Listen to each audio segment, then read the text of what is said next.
بسم اللہ الرحمن الرحیم۔ شروع کرتا ہوں اللہ کے برکت نام سے جو نہایت مہربان اور رحم کرنے والا ہے۔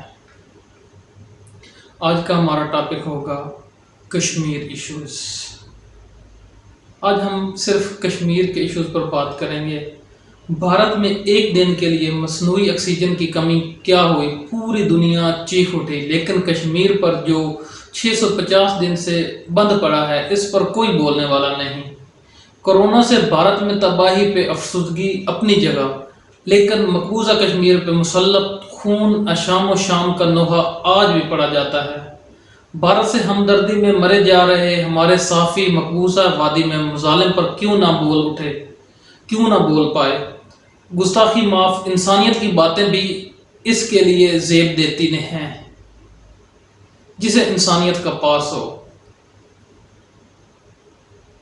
650 دن میں جو کشمیر پر بھارت نے ظلم ڈھائے ہیں، نہتے کشمیریوں کو خون کی وادی میں بہا دیا، اس پر کوئی ہیومن رائٹس، کوئی انسانی سوسائٹی کی کوئی بھی تنظیم نہیں بولی۔ آج اگر بھارت میں ایک دن کے لیے مصنوعی آکسیجن کی کمی ہوئی ہے تو پوری دنیا چیخ اٹھی ہے۔ ہم اپنے کشمیری بھائیوں کے ساتھ ہیں اور ہم ان کے شانہ بشانہ ساتھ کھڑے ہیں اور کھڑے رہیں گے انشاءاللہ۔